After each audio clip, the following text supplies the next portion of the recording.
Hello friends, welcome to our channel. आज की video में हम चॉम्स्की के भाषा के विकास के सिद्धांत के बारे में बात करने वाले हैं। ये टॉपिक शुरू करने से पहले मैं इसके बारे में थोड़ा आपको बता देती हूँ डिटेल से।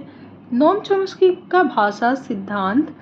चॉम्स्की अमेरिका के मनोवैज्ञानिक थे जिन्होंने मनोवैज्ञानिक से संबंधित अनेकों विचारों एवं तथ्यों का प्रतिपादन किया, जिनमें से उनकी भाषा पर की गई टिप्पणी विश्व विख्यात है। अब देखिए, चॉम्स्की को भाषा विकास के जनक यानी कि फादर ऑफ लैंग्वेज डेवलपमेंट भी कहा जाता है, के रूप में भी देखा जाता है, और उन्हें आधुनिक भाषा विकास का जनक भी कहा जाता है। यानी कि चॉम्स्की जो है उनको आधुनिक भाषा विकास का जनक भी कहा जाता है, जिस कारण इन्हें भाषाविद या मनोवैज्ञानिक के रूप में भी देखा जाता है। यह एक व्यवहारवादी विचारक थे। चॉम्स्की के अनुसार बालक में व्याकरण एवं भाषा के सीखने की क्षमता जन्मजात होती है। चॉम्स्की ने इस सिद्धांत को मनोभाषिक सिद्धांत के नाम से भी जाना जाता है, साइको लिंग्विस्टिक थ्योरी के नाम से जाना जाता है। तो दोस्तों, आज हम इसके माध्यम से विस्तृत रूप से जानेंगे कि चॉम्स्की भाषा विकास का सिद्धांत क्या है। चॉम्स्की द्वारा इस सिद्धांत का प्रतिपादन वर्ष 1959 में किया गया था। उनके इस सिद्धांत के अनुसार वह मानते हैं कि बालक में भाषा को सीखने की क्षमता जन्मजात होती है, अर्थात भाषा अर्जन करने की क्षमता बचपन से ही छात्र में निहित होती है। भाषा को अर्जन करने की ये क्षमता कुछ निश्चित समय तक होती है। बालक की भाषा अधिग्रहण क्षमता जो होती है वह शुरुआती 5 वर्ष तक प्रभावशाली होती है। इसके पश्चात हमें किसी भाषा को सीखने में कठिनाइयों का सामना करना पड़ता है, क्योंकि उसके पश्चात भाषा को सीखने की क्षमता जो होती है वो कम होती रहती है।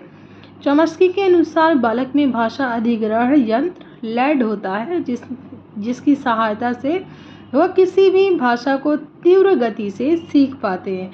यह यंत्र हमारे दिमाग का एक भाग होता है जिसे निकाला या देखा नहीं जा सकता। यह प्राकृतिक क्षमता की देन होती है। सामान्य शब्दों में कहें तो इसे गॉड गिफ्टेड के रूप में देखा जाता है। देखिए, चॉम्स्की के अनुसार बालक भाषा सीखने की सहज क्षमता के साथ पैदा होता है। वे संचार और भाषाई संरचनाओं को सीखने और आत्मसात करने में सक्षम होता है। लैड का फुल फॉर्म है लैंग्वेज एक्वेशन एक्सेप्ट डिवाइस। इसको बताने से पहले मैं बताती हूँ चॉम्स्की सिद्धांत की विशेषताएं। देखिए क्या होती हैं।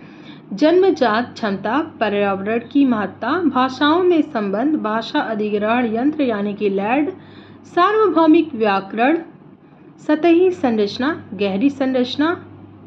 अब देखिए, भाषा अधिग्रहण यंत्र जो होता है चॉम्स्की के अनुसार बालक भाषा दूसरे का अनुकरण करके सीखता है। चॉम्स्की ने बताया है कि प्रत्येक बालक के मस्तिष्क में एक लैड नामक यंत्र होता है जो जन्मजात होता है। बालक जो कुछ भी सुनता है वो इसी यंत्र में इकट्ठा होता चला जाता है, और ये इकट्ठा होते होते बालक क्या होता है, बालक के ऊपर भाषा का विकास पूर्ण हो जाता है। प्लास्टिसिटी स्पॉन यानी बचपन एक महत्वपूर्ण अवधि है। इस दौरान भाषा सीखना हमारे लिए आसान होता है। प्लास्टिसिटी भाषाओं के लिए स्पंज है जो जन्म के पूर्व से किशोरावस्था तक रह जाता है। जिन बच्चों को अपने बचपन और किशोरावस्था के पहले के दौरान कई भाषाओं को पढ़ाया जाता है, तो निश्चित रूप से वे बालक इन सभी भाषाओं को उचित ढंग से यानी कि सही ढंग से हासिल करने में सक्षम होता है, जबकि वयस्कों के साथ ऐसा नहीं होता है। चॉम्स्की ने भाषा विकास की संरचना को दो भागों में बांटा है। पहला है हमारा सतही संरचना, दूसरा है व्यापक यानी कि गहरी संरचना। अब देखिए, सतही संरचना को देखते हैं कि क्या होता है। सतही संरचना यानी कि सरफेस लेवल। चॉम्स्की के अनुसार इस संरचना में छात्र सिर्फ भाषा की ध्वनियों एवं शब्दों का ज्ञान प्राप्त करते हैं, परंतु इसके अर्थ को समझ पाने में वह असमर्थ होते हैं। उस शब्द के अर्थ को विस्तृत रूप से समझाने में असफल रहते हैं, जैसे कि खाना पीना, मम्मी पापा आदि। अब देखिए, व्यापक यानी गहरी संरचना, डीप लेवल। इसमें बालक शब्दों एवं ध्वनियों का अर्थ समझने लगते हैं, उसकी विस्तृत व्याख्या करने में समर्थ हो जाते हैं। इसके अंतर्गत छात्र किसी वस्तु को परिभाषित करने के लिए उत्तम शब्दों का चयन कर पाते हैं। यानी कि बालक जो है वो किसी वस्तु को परिभाषित, यानी कि किसी भी वस्तु को परिभाषित एक्सप्लेन करने के लिए वो अच्छे अच्छे शब्दों का इस्तेमाल करना सीख जाता है। यह उनके भाषाई विकास का परिपक्व रूप होता है। अब देखिए, चॉम्स्की ने भाषा विकास का एक क्रम भी बताया है, सुनना, बोलना, पढ़ना, लिखना।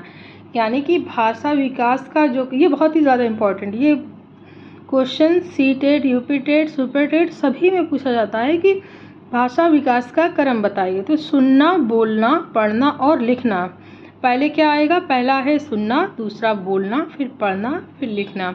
जब बच्चा सुनेगा तो जाहिर है वो बोलेगा, और जब बोलता है तो फिर वो लिखेगा और पढ़ेगा भी। देखिए, चॉम्स्की के, यह नोट है छोटा सा, चॉम्स्की के भाषा विकास के सिद्धांत को सार्वभौम व्याकरण, यूनिवर्सल ग्रामर तथा जेनरेटिव ग्रामर भी कहते हैं। यहाँ पे बच्चों की उम्र और शब्दों की संख्या, यानी कि बच्चा किस एज में कितने शब्द सीखता है बोलने के लिए। आप देखिए, जन्म से 8 माह तक बच्चा कुछ नहीं बोलता, यानी कि 0 के बराबर। अभी बच्चा जन्म से लेकर 8 माह तक बस सुनता है, बोलता न समझता कुछ नहीं है।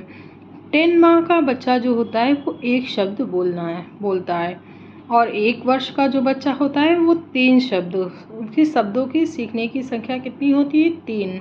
1 वर्ष से 3 माह तक के बच्चे 19 शब्द सीख जाते हैं, यानी कि धीरे धीरे जितने शब्द सुनते हैं वो उतने शब्द सीख जाते हैं। 1 वर्ष से 6 माह तक 22 शब्द सीखते हैं। 1 वर्ष से 9 माह तक 118 शब्द। 2 से 3 वर्ष के बच्चे 324 शब्द या 212 शब्द। अब देखिए, 4 वर्ष का बच्चा जो है वो 1550 शब्द। 5 वर्ष का बच्चा 2072 शब्द। 6 वर्ष का बच्चा 2562 शब्द। देखिए, यहाँ से लेकर यहाँ तक जो है वो generative graph theory language development है। यानी कि ये फिक्सड नहीं है, एक इसका अनुसार से मतलब लगाया गया अंदाज़ा कि इतने माह के बच्चे कितने शब्द सीख सकते हैं और बोल सकते हैं। अब देखिए, उनकी बुक का जो नाम है aspects of theory of syntax, the responsibility of intellectual.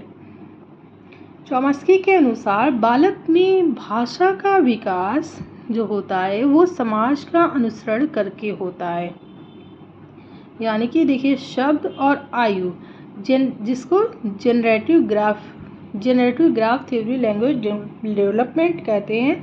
ये मैंने जो ग्राफ बताया ना, इसी के बारे में बात कर रही हूँ कि ये क्या होता है। Generative graph theory language development होता है। अब देखिए,